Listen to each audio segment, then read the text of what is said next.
Chapter 8. Thursday night. Maggie couldn't concentrate on her psych paper. She stared down at her desk without seeing it. All she could see was a sticky, dripping lunch bag, which had turned out to be filled with red paint. Then Shannon's face, then the dripping blood. Then Shannon's face again, the hurt look, the look of complete shock, of betrayal. "I've got to apologize," she said aloud. She couldn't bear to have Shannon so mad at her. She couldn't bear to feel so guilty, so wrong. The car was parked in front of the house, but Meg felt like walking. Walking the 9 or 10 blocks would give her time to think of what she was going to say. It had rained most of the afternoon, and the air still smelled fresh and wet.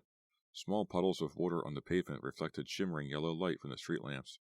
Meg jumped over the bigger puddles, walking quickly. She reached Shannon's house without deciding exactly what to say. She just wanted to throw herself on Shannon's mercy and beg her forgiveness. Shannon could be cold and hard, she knew, especially this past year. It might take a lot of begging, but what choice did she have? The Harper's house was set back high over a sweeping lawn of carefully trimmed grass, a large, old, weeping willow looming over the driveway like an ancient servant guarding the entranceway. The front of the house was completely dark, but Meg knew that the family always stayed in the family room and kitchen in the back. Shannon opened the door a few seconds after Meg rang the bell. Her face fell. "Oh, it's you?" "I came to grovel at your feet," Meg said, trying unsuccessfully to keep her voice steady.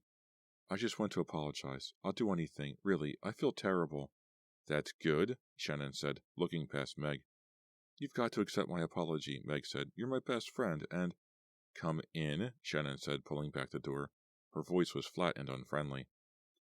Meg followed her into the entranceway. Shannon was wearing tan Bermuda shorts and a sleeveless white undershirt-type top. Her arms and legs looked very pale, almost ivory pale. Everyone looked really pale in May, Meg decided, after the long winter. Shannon led her into the dark living room, switched on a brass floor lamp, and took a seat on a narrow red velvet antique love seat. Meg hated Shannon's living room, partly because the furniture was so fancy and so uncomfortable, and partly because of the large photograph of Evan that hung in a dark wooden frame in the center of the front wall. It was impossible to stand or sit in the room without staring at the photograph, and it made Meg even more uncomfortable than the hard, ornate chairs. It wasn't at all a typical photo of Evan. For one thing, he was wearing a dark sports jacket and a tie. He had just come from some sort of family function, a wedding maybe.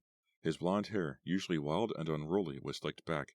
His eyes were set in a blank stare, and he was wearing a forced smile that Meg had never seen on him in real life. Meg figured this was the way Mr. and Mrs. Harper wanted to remember Evan. Not the way he was, a troublemaker, a wild man, but the way he looked in this picture, civilized and completely in control. Staring at the photograph always brought back memories of the other side of Evan for Meg, though. It was as if her mind were rejecting this false image, this smooth stranger, to bring back the real boy she knew with all his faults and all of his problems. She suddenly remembered a night downstairs in a game room in Shannon's basement. Who was there that night? All of them. Shannon and Ellen and Meg and Tony and Evan. Tony and Evan were shooting pool on a large table in the center of the room. The girls were trying to play doubles ping pong with only 3 people. Meg could hear the sounds in that room again, the shouts, the loud laughter, the pop of the ping pong ball against the paddles, the clicking sound the ball made as the girls chased it across the tile floor, and the solid tap of the pool cues hitting the shiny colored billiard balls. Evan was in a particularly wild mood that night. He had accidentally rammed one of the family's cars into the back of a pickup truck that afternoon, and Tony was laughing at him. "It wasn't my fault, man," Evan declared, knocking the 3 ball into a corner pocket and grinning at Tony, pleased with himself. "You plow into the back of a truck, and it isn't your fault?" Tony scoffed. "No way. That truck was going below the minimum speed on the thruway, so I couldn't help it. He was going too slow." Tony laughed and missed his shot. "So you tried to speed him up by giving him a little bump," Ellen muttered. "A little bump that totaled your car?" Tony fell on the floor laughing, holding his sides. "So you're both against me, huh?" Evan said, staring at Ellen. Suddenly he wasn't joking anymore. "No, Evan. Tony and I—" "I saw you," Evan cried, swatting his pool cue hard against the side of the table. "You think it's a big joke, huh? Some idiot driver slows down and forces me to crash, and you two think it's a riot?" "Hey, come on, man," Tony started, holding up his hands as if to surrender. "No, you come on," Evan cried. He raised his pool cue like a sword and started swinging it against Tony's cue. Click, click, click. Evan, his eyes wild, his blonde hair tossed back, started hitting Tony's cue harder and harder, challenging Tony to fence with him. "Evan, stop!" Ellen cried. He swung his cue like a baseball bat, meaning to hit Tony, but Tony ducked and the cue hit Ellen on the shoulder. It made a loud, sharp sound. She cried out and backed against the basement wall. Evan? But Evan ignored her. He and Tony were standing on the pool table now, going at each other with grim determination, like a movie sword fight. Meg remembered the look on Tony's face. It was all just a goof to him. He was having a great time. But Evan looked serious, intent on winning. It soon became obvious to everyone but Tony that Evan was really fighting. The pool cues clattered against each other. Both boys leaped down from the pool table and moved across the floor, attacking and thrusting. Evan's face grew bright red. He was scowling and his eyes seemed to be clamped shut. Suddenly he swung hard. There was a loud crack. Tony's eyes went wide, then rolled up in his head. He slumped down on the floor. Blood began to pour down his hair from the top of his head. Evan didn't look down at Tony. He was studying his pool cue. I think I cracked it, he said, very concerned. Ellen began to shriek at him. How could you do that to Tony? Meg remembered the surprised look on Evan's face. He didn't seem to realize what he had done. He looked down. His expression changed, his features all seeming to drop at once. He bent over Tony. Hey, you okay? There was an accident. I guess my arm... That's okay, Tony said groggily. He smiled up at his friend. He would always forgive Evan for anything. Meg and Shannon decided to drive Tony to the emergency room at Shadyside Hospital. As they left, they could still hear Ellen down in the basement, yelling at Evan, trying to make him admit that it wasn't an accident. Tony got 5 stitches. It was a horrible night, but no one ever knew what to expect from Evan. Some nights he was a lot of fun, the funniest, happiest guy around. Other nights, his arm slipped. People would get hurt. You keep staring at that photo, Shannon said from the small love seat. Her words brought Meg back to the present. Yeah, I know. It's a weird photo, isn't it? Shannon asked, shaking her head. Evan looks like some kind of Martian. He doesn't look like Evan, Meg said with some sadness. They sat across from each other in silence for a long while. Finally, Meg said, You've got to forgive me, Shannon. It was temporary insanity, I guess. I really do apologize. I was out of my head, really. I've been crazy for days. I mean, when I got home from Lisa's the other night, I saw shadows of flower pots on the porch. I was terrified. I was sure someone was waiting there to get me. Poor kid, Shannon said unsympathetically. When does the groveling begin? Forgive me, and I'll do anything. I mean it. I'll even ask Gary Brandt to go out with you. You'll what? You know you want to go out with him, but you're too shy to ask. Now, listen. So I'll ask him for you. Really. I'll do it to make up for this afternoon. Good Lord, I think you're serious. Shannon stared at her friend in disbelief. I really don't want you to be mad at me. Okay, I'm not mad, Shannon said. But don't you dare ask Gary Brandt anything. Okay, I... Promise? Promise, Meg said. She shifted in the seat, starting to feel a little relieved. Do you really accept my apology? Yeah, sure. I overreacted a little. I'm sorry, too. Shannon came over and gave Meg a quick hug. Now, tell me about these threats. I really don't believe it, she said, shaking her head. Meg told her about the phone call, the note, and about Tony being followed. Oh, I almost forgot. I talked to Ellen, she said, happy to change the subject. I called her. She sounded great, really good. She's really looking forward to coming back and seeing everyone. Glad to hear it, Shannon said. I have to admit I was wrong about the party. It's a good idea. You were right. Good, Meg said. I mean, great. So you'll help me with it and everything? Yeah, sure, Shannon said with a shrug. Why shouldn't we both risk our lives for the right to party? Yay. Meg laughed, but she didn't think it was too funny. Oh, before I forget, Shannon said, Mike will be home that weekend, so we'll have to invite him even though he doesn't know Ellen very well. Mike was Shannon's half-brother. When Shannon's mother died, her father remarried and a few years later had Mike. Meg had seen very little of Mike. He went away to school somewhere up in New England. That's good, Meg said. Mike's real cute. He's gotten to look so much like Evan, it's creepy, Shannon said wistfully. So who do you think wants to stop this party? She asked, sighing sadly. It was a year later, but she still wanted to avoid talking about Evan. I just can't figure it out, Meg said, shifting her legs on the uncomfortable chair. It's really making me crazy.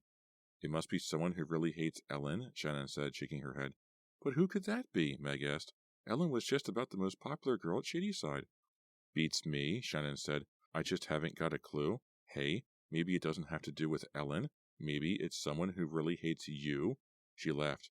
The idea really seemed to strike her funny. Meg was shocked. The idea had never occurred to her. Huh? Like who? I don't know. Forget it, Shannon said quickly. Stupid idea. Someone wants to stop this party from happening. Someone wants to keep us all from getting together again, but why? What is this person afraid of? Meg asked, thinking hard. Afraid that we'll talk about him? Afraid that some secret will come out? Afraid that Ellen will tell us something? Maybe. Shannon was tapping her fingers nervously on the antique coffee table. Now, who might have a secret they wouldn't want any of us to know about? Her face suddenly tightened. Her expression turned grim.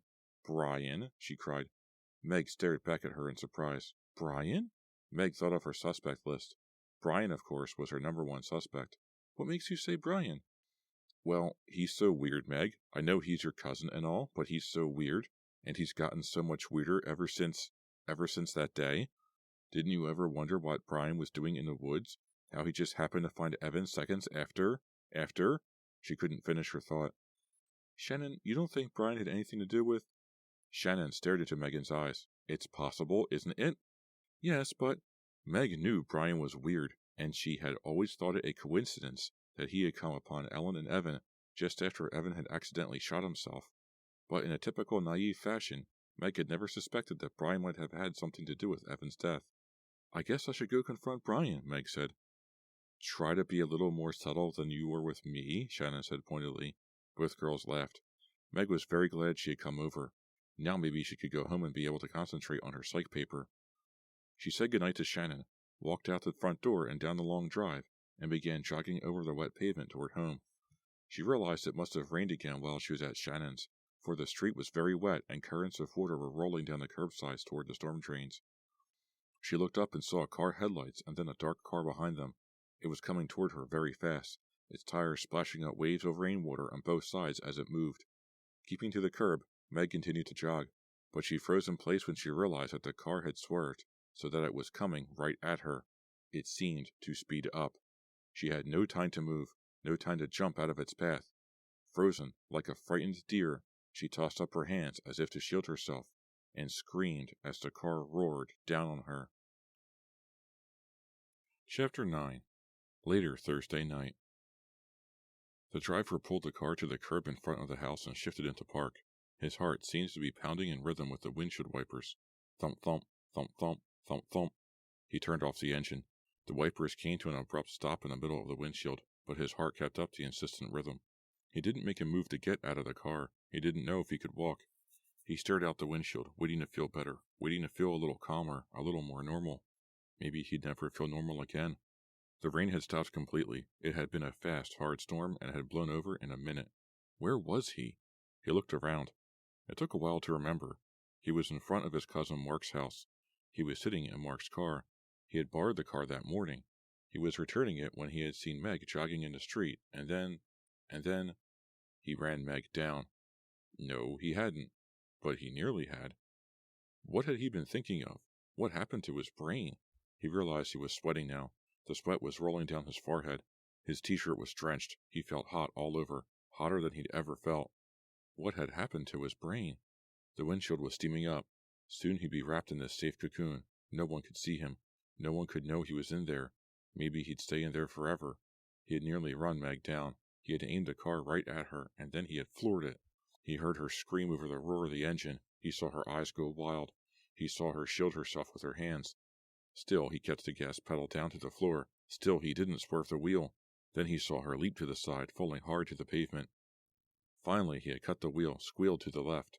He remembered struggling to regain control, working the wheel till the car was headed back on the road. Then he sped away. He never even looked back. Maybe he would never feel normal again. He had only meant to frighten Meg. That was all. Really scare her. Show her that he meant business. That he wasn't going to kid around with any more scary phone calls or notes or lunch bags filled with fake blood. But then when he saw her in the street, he forgot what he was doing. He remembered why he had to frighten her. Oh yes. He remembered why he couldn't allow the party to take place. Yes. But he forgot what he was doing, forgot his foot so heavy on the gas, forgot his hands so rigid on the wheel. He could have killed her. He only wanted to frighten her. He had killed once. Now he had almost killed again. I'm losing it, he thought. I'm losing it bad. But he had been lucky this time. She had left away. She was safe. She was okay. But was she frightened? Maybe she was frightened enough to give up on the party. Then things could go back to normal, right? Then he could feel normal again. He'd just have the other murder to think about every day for the rest of his life. He slammed his head angrily against the side window. No, get control, man, get control. Now the left side of his head ached. Good, that felt more normal. A headache made it feel a little more normal. Take it easy, man. Deep breaths. Yeah, that's better. You only scared her after all.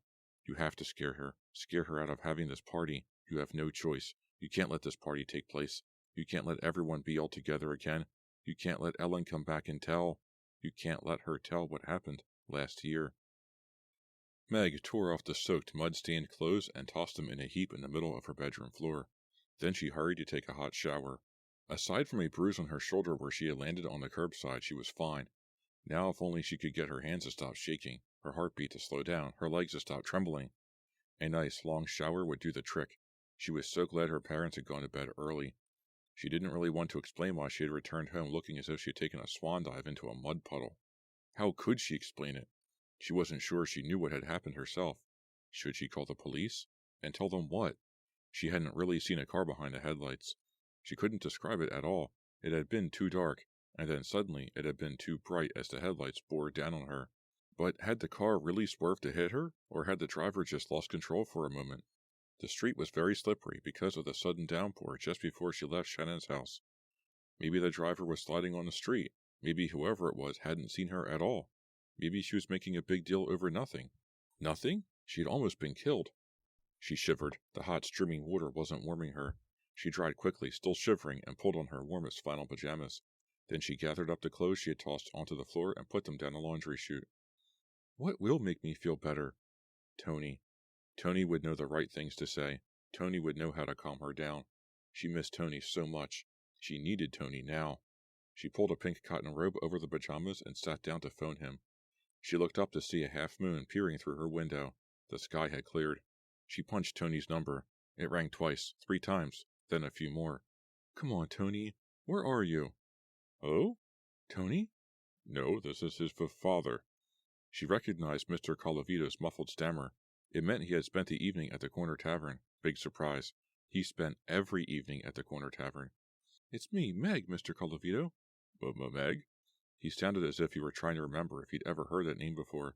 Yes, Meg. Is Tony home? No, not now. He isn't? No, he went somewhere, I think. Very good. Helpful as usual. Oh, I see. Well, thanks. Sorry I woke you up. That's okay. I was only sleeping. Meg hung up. Tony's dad had been drinking even more than usual lately. Tony didn't talk about it much, but she knew it worried him. She stared at the phone. Where could Tony be so late on a school night? She sent out a mental signal. Tony, I need you. Call me. Call me, Tony. Are you getting this message? She concentrated hard, giving full force to any telepathic power she might have. Then an unhappy thought interrupted her message sending. He couldn't be out with someone else. Could he? Could he? Tony, walking quickly, did not pick up Meg's telepathic signal. He was 6 blocks from his house on the canyon road.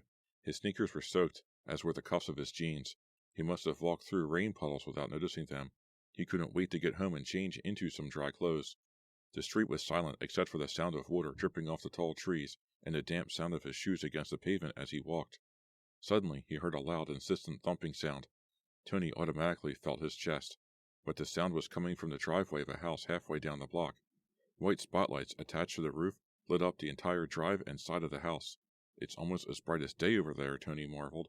He kept walking until he recognized a guy shooting baskets on a brightly lit garage backboard.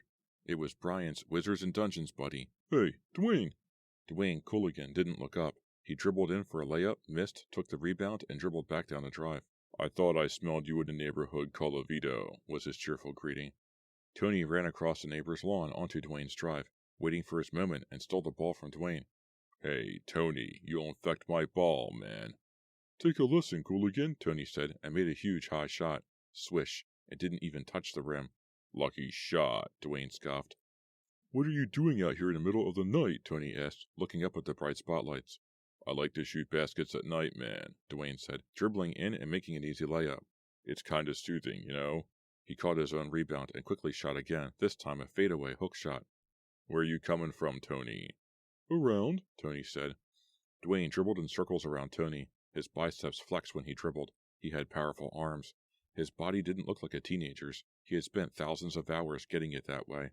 So, how's it going? Tony asked, just making conversation as Dwayne missed an easy jump shot. It's going, Dwayne said with a shrug. He grabbed the rebound and dribbled away from Tony. How's it going with Shannon? Tony asked, grinning. Not great, Dwayne said, very serious. He tossed up a wild shot that bounced off the side of the garage. Truth is, she won't go out with me. That's a downer, man, Tony said, chasing the ball down the drive. I don't get it, Dwayne said, pushing both hands against the shingled wall of the house and doing some quick stretching exercises. I know her brother hated me. Evan? He hated my guts. He told me to stay away from his sister. He knew I was hot for her. He said he'd make me regret it if I ever came near her. Yeah? Tony dribbled the ball hard against the asphalt drive. He never knew any of this. Evan had never talked to Dwayne about him. You know something, man, Dwayne said, a wide smile on his face. When they found Evan shot dead in the woods, that was good news to me. I was glad.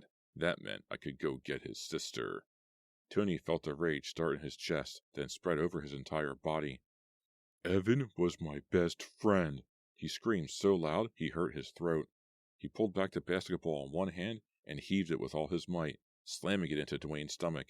Dwayne uttered a groan of surprise.